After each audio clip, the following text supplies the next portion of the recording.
Like, yo, he's not playing about me. He was just waiting to be the father that I wanted. Rap and all that. Like, I used to want to be a rapper too. Okay.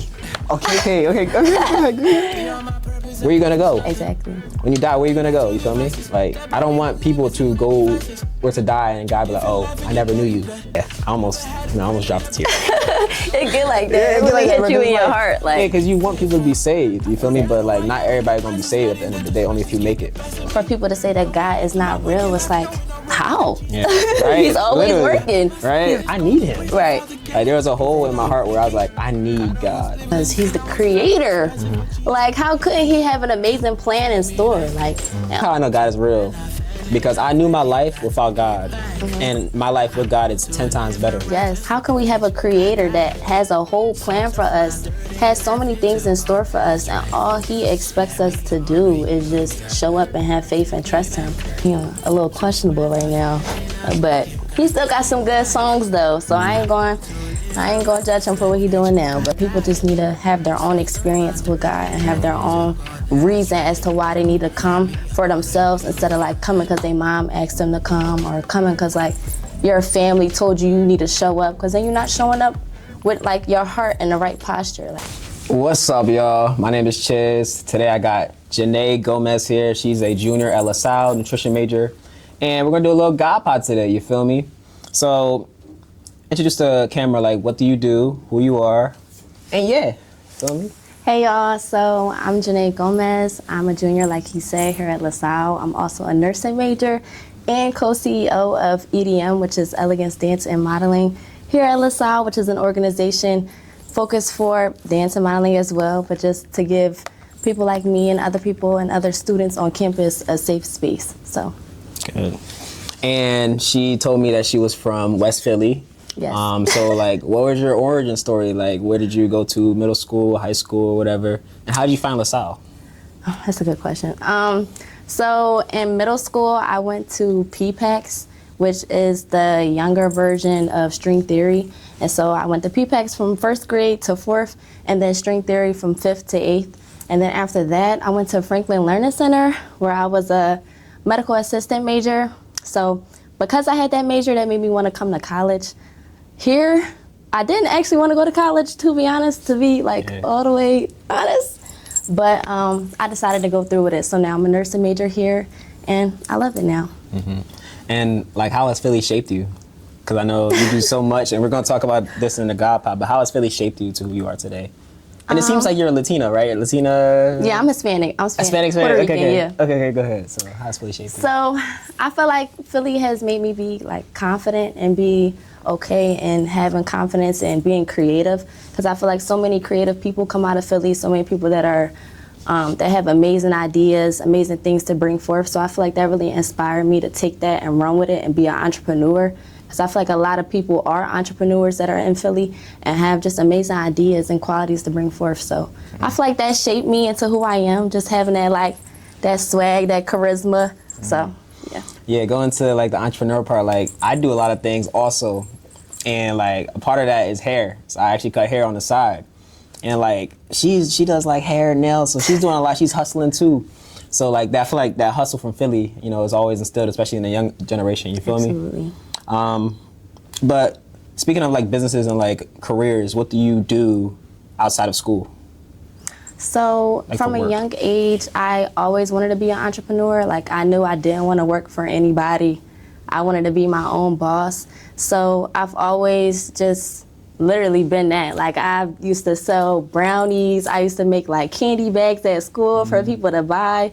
And then I got a nail table when I was younger, but I didn't really jump fully into that. But I started hair as a young age, and I did that for several years, doing a bunch of people's hair through Philly. Like I was one of the first couple of people who did knotless braids, so that just took off in itself. But after all those years, I couldn't do it anymore. Yeah. Why? Too much standing. I feel you. Some of the people just wasn't my cup of tea. I feel you. And it just, I wasn't passionate about it anymore. And I'm somebody who, if I'm not passionate about it anymore, I can't do it, even if the money is cool. Like, because people say all the time, like, girl, all that money you make from doing braids, And absolutely, it is a lot of money, but if you're not passionate about it, I'm not like a money hungry person. So I'm like, let me find something that I feel like will be better for me. And I also like to paint as well. So I felt like doing nails was like the perfect mesh because I can paint like it's a canvas, like a small canvas, and also still service people. So that's amazing. Thank you. Knotless braids. What are knotless braids? These. I don't know. Okay, because I don't know all the hair terminology. It looks good. That's cool. Thank you. But you obviously did hair, then you transitioned into nails. Is there any tips that you can give like the younger generation or just people who are our age on like starting a business? Absolutely. If you have a passion for it, just go for it. Like, as long as you have the drive for it and the vision for it, you can make anything come to life. And when I first started doing hair, like, I wasn't the best. I still had a lot of growing to do, but I was on fire for it. Like, I was really passionate about it. I knew it was something that I wanted to do, and I worked on it consistently. So I feel like for anybody who wants to start a business, who wants to take that next step, the hardest part is starting. Yep. That's literally the hardest part. Once you start, though, you can find what works for you, find the people that will support you, find your audience, and it'll just go from there. Like, people will support you no matter what you do. My sister had said this one like quote to me, at the market, it's so many different brands of bread in the aisle, but somebody buys each brand. So it's like, it's never too many hairstylists, it's never too many nail techs. Like, you have something that somebody else might not have, and people will see that in you and come to you and support you. So, man, that's amazing. I like how she talked about that because, like, I literally hesitated to do YouTube because, like, I feel like everybody's doing podcasts or whatever, or everybody's doing this and this, but I have my own, like, style. I have my own niche. Right. You know, I love Bible talk. I love nutrition. And I feel like I can inspire people using both, health, wellness, and nutrition. You know, because nobody is me. There's nobody like me, respectfully. You know what I'm saying? Actually, no, disrespectfully. Feel me? So, like, why not just do my own thing? Speaking of doing your own thing, she actually is a dancer as well. Yes. So, like I said, she's a hustler. You feel me? She got it. How did you get into EDM? So LaSalle EDM is the electronic dance. What is that? Elegance dancing. Elegance dance. And modeling. And modeling. Yes. So just tell them about like what that is at LaSalle. And how did you get started with that? Okay. So when I came here my freshman year, I had said to my mom, like, I just wanted to join something, a group or organization, something. And she's like, no, Janae, just be the key. You could be the key and start something new. And I'm like, girl, I don't always want to be the key. Like, why I always got to be a leader? I just want to come and just join. So I had that same thought process throughout the whole fall semester, which didn't get me anywhere. Freshman year, right? Yeah, freshman year. And my roommate and I, we were talking about it because she dances as well, but she hasn't danced like in a group in a long time. So we were both talking about just creating a space for both of us. And that's really what made us want to start this group in the first place. Just creating a space for people of color, because we go to a PWI. So just making a space where people of color can come forth and feel comfortable. They could feel safe and just feel like welcomed in our own environment, in our own space, and doing something that we all love together. So that's really was like the driving force for it, and just bringing that to life. And a lot of people had tried out at first, so it also just made us feel like a lot better, just knowing that we got people that can support us and that has that same feeling and emotion when it comes to like having a safe space on campus. So that's good. Yeah, I know a lot of the people there. I don't know a lot of them. I just know Viola. Who else do I know? That's it. I just know Hami's girl. Jess is in there. Jess, yeah. So yeah, it's a good like inclusive community. I love that. Exactly. So she was nursing. I was nursing freshman year. I dropped that junk because that junk was hard. What are you now? I'm nutrition. Okay, oh, you did say that. You feel me? Nutrition, minor in public health. But how is nursing now? Because I was struggling to get a 3.0, and without a 3.0, you can't even get into the main program. So how are you balancing that with what you're doing? Because you're booked, she's booked. This is big lotto type energy she got going on. So how are you doing it? Honestly, with the grace of God, it is really nothing else. Like, my freshman year, I was down bad. Like, it was too much going on. I didn't really speak to anybody. I was just by myself, just in a shell, struggling, hanging on by a thread. So after that, I told myself that I need to put myself out there. I need to actually apply myself. That's the only way that I would actually like be successful in the major and as a person on campus. So I told myself, like, girl, if you really gonna do this, you can't have this mindset. Like, you gotta change your perspective, shift your perspective into a positive one and not a negative one. Because that's all that I was thinking of, was just straight negativity. Like, do I wanna do this? Is this even worth it? All this work? Yeah. All this work. I agree. But changing my perspective has definitely helped me now. And I feel like because I changed my perspective, it's made the workload easier, and it's helped me with my time management and just overall my experience in nursing, just putting yourself out there. Because I know I always want to care for people and help people. So nursing is for me. It's just making it me in my own way and not like a way of the way like everybody else learn, because I don't learn like everybody else. Like, I'm more of a hands-on learner. So the classes, sometimes I be sitting there like, oh gosh. But changing my perspective definitely helped me, and it's just what I've been working on now moving forward. Yeah. So I'm assuming you want to be like a travel nurse, get to your bag. You feel me? Absolutely. I feel like everybody trying to be a travel nurse, yo. I understand that, like, but it's good money. But how does that work? Because you're your own, or you sign a contract and. You would sign a contract. I actually was just talking to a nurse about this the other day at my clinical, and she was saying that she would recommend for people to be a travel nurse after you've already worked at a hospital, because when you travel and you go to different hospitals, they expect for you to come and already know like what to do, already have everything figured out nursing-wise. Like, of course, you got to get acclimated with the hospital, but you got to know like what to do. But when you come out of school, it's low-key like learning everything over, because you weren't like, we're not fully immersed in the hospital. Like clinical, yeah, but we're basically like a CNA in clinical, so it's not being a nurse, like, you know? Yeah, So she recommended to just do it like after you worked at a hospital first. I feel that. That's great. And that obviously pairs like well like her nail business as well. You feel me? Because then you're traveling, you get to know people, you can even do their nails too. Right. So that's tough. That's actually a great idea. But let's get into the juicy question, shall we? Yes. Why don't young people go to church anymore? So the church that I predominantly go to is like older European, white Americans. And I barely see people my age, you feel me? And I'm like the only black, like 20-year-old in there. But I don't know about your church, but why aren't there like more young people going to church, in your opinion? Well, speaking for me personally, I kind of shied away from church because I felt like it wasn't a priority at the time. Like, I felt like other things were prioritized over going to church. And I feel like that could also be for a lot of other people our age. Like, church is just not the focal point of people's lives unless they have a reason to go. And even speaking for me, I haven't gone to church in years because I had dance on Sundays, and they were like, if you weren't at dance, you're not on the team. So yeah, that became my priority, which, you know, it's not really like a good one, but it's just what I went through. Yeah. And my birthday last year was on a Sunday, and a part of me was already saying, like, I need to go back to church, but it just was a thought. I didn't put it into action. And with my birthday being on a Sunday, I'm like, oh, nah.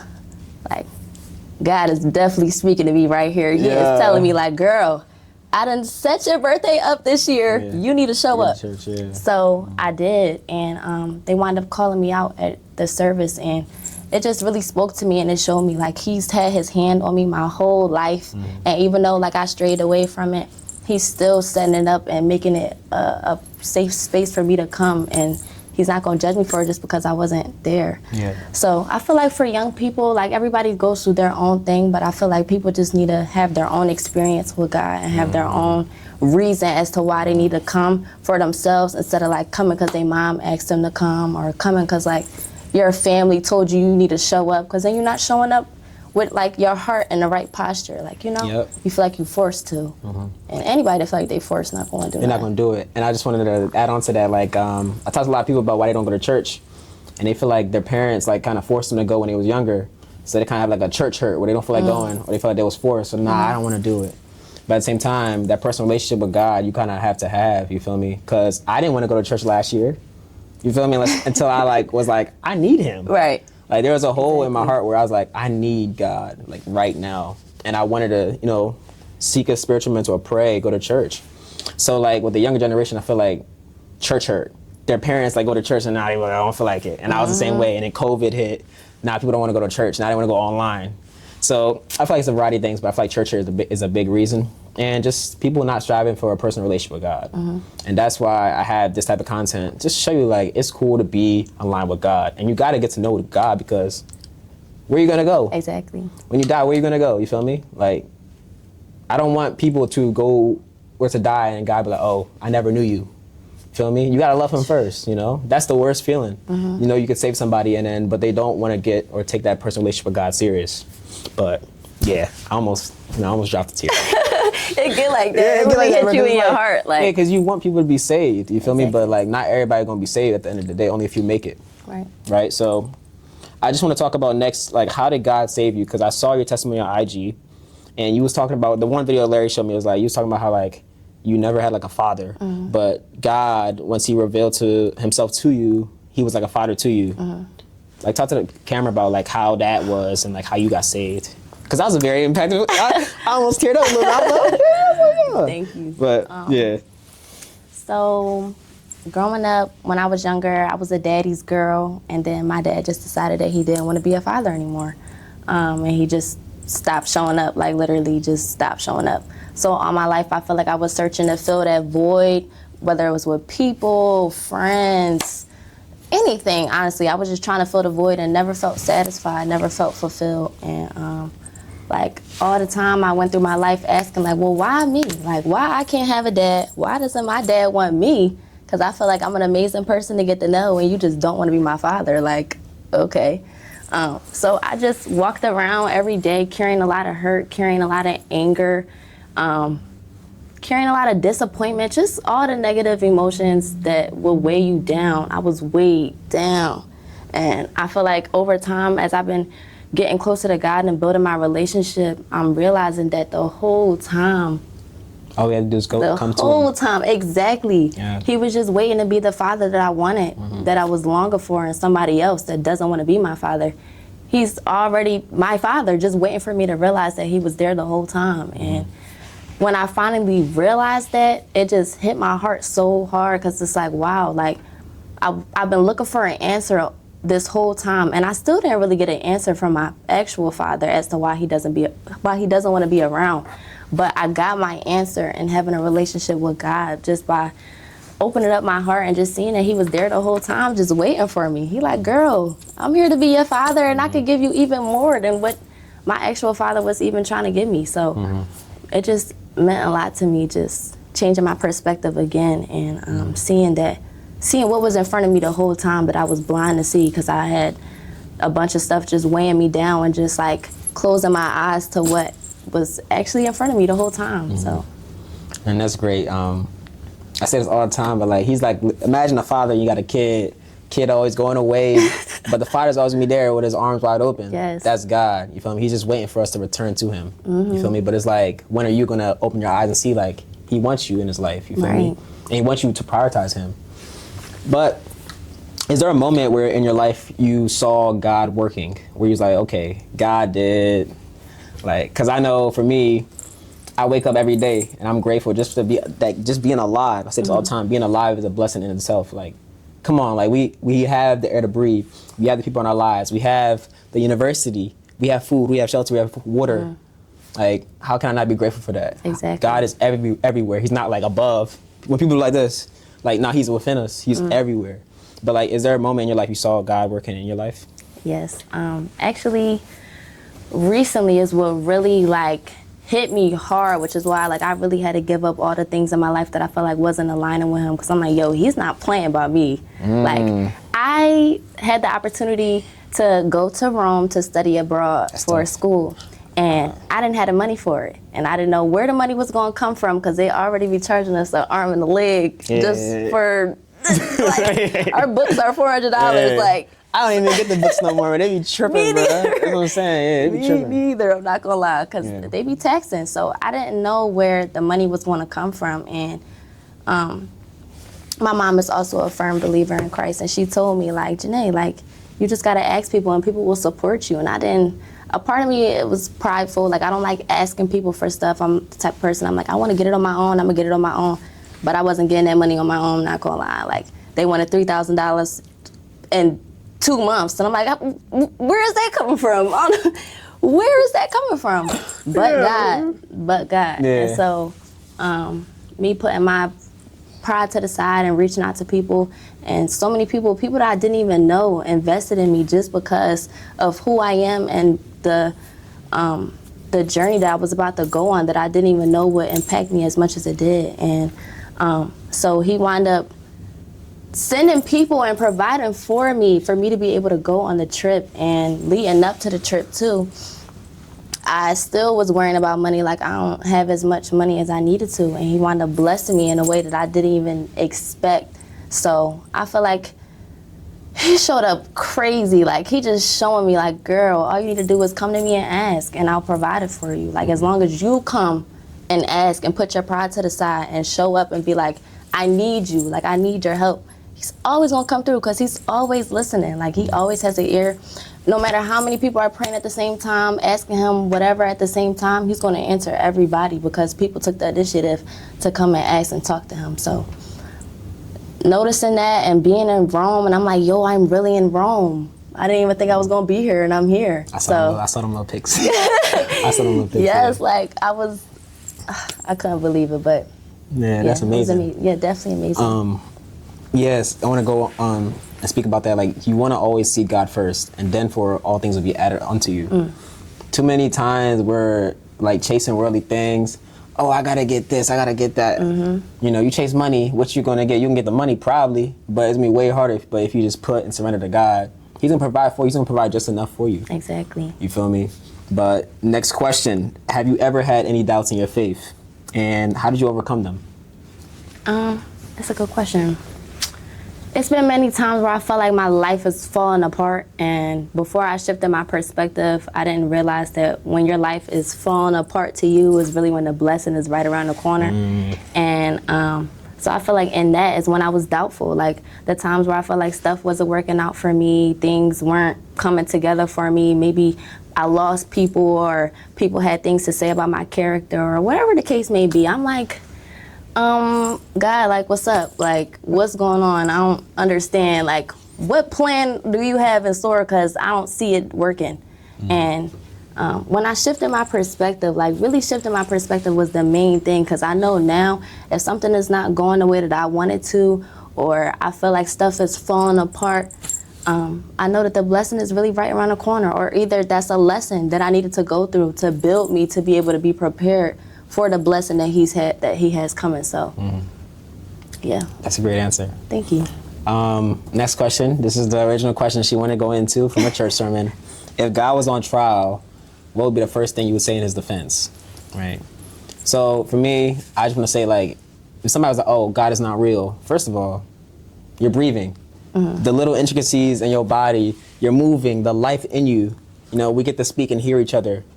There's nothing else that can explain that type of, like, not even sensation, but just that that feeling but God. You know, how do you explain that but God?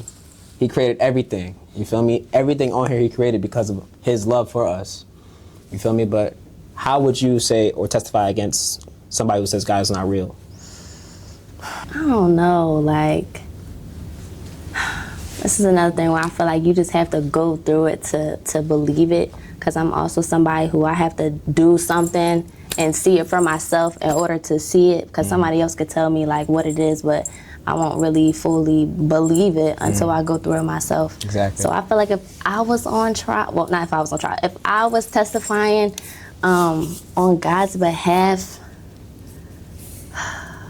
it's so many things. I feel like I would just speak from my own experience in the way that he just showed up for me, and he didn't have to. Like, how can we have a creator that has a whole plan for us, has so many things in store for us, and all he expects us to do is just show up and have faith and trust him? Like, I feel like I had just said this the other day too, like, in our daily relationships, we require people to check off so many boxes. Like, if you're in a relationship with somebody, you expect them to honestly low-key be perfect. Like, you want them to check off every single box that you have, and if they don't check the box off, you're leaving them alone. But God, it's so many boxes that I believe that we don't properly check off. Like, it's things that we fall short of, but still he gives us grace, still he blesses us, still he shows up for us with open arms, like you said, and doesn't judge us, doesn't forsake us, and doesn't leave us in the dirt. Like, he's there to work with us and work through us. So I feel like for people to say that God is not real, it's like, how? Yeah, right. He's always Literally. working. Right, He's literally, right. it's no days off. Like, people say no days off, but no, he's He is really no days days off. off at all. And it's like, imagine all the people that's on this earth. Is so many people on this earth, so many people that's probably talking to him at the same time, but yet he's still showing up for every single person. Yeah. Regular people like us can't do that. We Exactly. cannot do that. We Can't. can't. Me personally, if too many people talking at the same time, I'm like, okay, wait. Hold on. Yeah, big I God need a over here. second. Big God over here got 8 billion people, you know what I'm saying? He's managing, you know what I'm saying? You know what I'm saying? Showing up for everybody and putting everybody first and making everybody a priority and making everybody his favorite. It's not one person that he favors over somebody else. He favors all of us in our own way because he created all of us to be special and beautifully and wonderfully made in our own individual way. So, And also, one thing, this is how I know God is real. Because I knew my life without God, and my life with God is 10 times better. yes. That's the number one thing I would say to somebody, like, your life with God is going to be way better. We stress over things that don't matter. But if we seek God first and try to live through Christ and God, like, it just becomes way easier when you just completely surrender to him. And let's go to the little fun questions, like, who's your favorite Christian artist if you listen to any? Or gospel, you know what I'm saying? Worship music. Yes. Recently, it's been, her name is Madison Ryan Ward, and you know. So you said mad. I don't know what that is. I love the old gospel, the R&B gospel, you know. Yeah, but I think recently it's really been Madison because she speaks in a way, and her music is articulated in a way that people of our age and honestly anybody can understand what she's talking about. You can relate to it, and She like R&B? yeah, it's like R&B. But you gonna look her up? Yeah, hold on, give me a second, y'all. Madison, what's her name? Madison Ryan Ward. It's 2 songs that I really like by her. What is it? The main one, people know it's been on TikTok. That's how I found her. It's called Amen. But the second one is called Chosen. And I feel like Chosen is really like, Yeah, I'm at her into my playlist. yeah, tap in, let me know what you think. All right, But anybody else? What about a male artist? male. You heard about Lecrae? Oh shoot. I gotta put me on. It's not good. I'll put her on, but Lecrae's like a Christian rapper. He's a black rapper. He's one of the guys who like started Christian rap for real. He made that song "Coming In Hot." I'm coming in hot. Okay. You know what I'm talking about? Yeah, On TikTok? I think. Yeah, he made that, and he made a lot of like other hits. I'm not a big fan of him too much for real, but yeah. But is there any other male artists that you like, or so I can say my own part? I'm trying to think. Because I feel like, I feel like I'm drawing a blank now. I still love like the old gospel artists. I mean, Marvin Sapp a little questionable right now, but he still got some good songs though. So I ain't going to judge him for what he doing now. But him, you know what? It's all good. Yeah, I was gonna say you got your Hey, own let me look at favorite. Hey. Let me search some evidence. Oh yeah, Hezekiah. To back it up, yo. Yeah. Hezekiah Walker. Yeah, Walker, yeah. Yes, I was just listening to his song today, God Favor Me. That is my jam. Who else? It's some new artists too. Like, I really like how people are starting to take the music that they made before, but use it for God's glory now, and like rap and all that. Like, I used to want to be a rapper too. Okay. Yeah. I used to rap when I was younger and talking about, I used to talk about my dad, but like I was still like cursing and stuff in it. And over time, well, it really stemmed from me making poems. I used to be a heavy poem person, and then I made that into like creating raps and like putting it to songs and stuff like that. And I haven't done it in some years until like in December. I was praying about it for a minute, and I'm like, God, like, give me the words to say. Like, I wanna rap again, but I don't wanna rap about the same stuff that I was talking about before. Like, I wanna change my perspective. I wanna talk about something else. And this one morning I woke up and I had heard this beat like the 2 days before that, And I woke up and it was just all these words in my brain. I'm like, oh nah, I need to listen to this beat. And the words was just flowing. And I'm like, absolutely. Like, and that's just another thing. Like, he's always listening, and he's going to give us the desires of our heart. Like, he's just, you know, he's not going to see our desires and be like, Yeah. I'm not going to give you that. Like, you know, if it's really in your heart, he's going to give it. I'm going to put her on to some songs, too, because I didn't even know she rapped. I know she, like, I heard that she was, like around the Jersey Club guys or whatever. Or am I tripping? Like, No, are you close to someone? Yeah, so it's like, the fact that she rapped is even cooler because I know a lot of Christian rappers, like Alex Jean, Caleb Gordon, Keon Boone. Oh, wait, it's another guy. Hold on. Let me see. Feel me? Some good guys. I'm going to put her on after this. Where is it? Take your time. Oh, Isaac Mansfield. You ever heard of that? Yeah, I was cutting somebody's hair. Somebody mentioned him.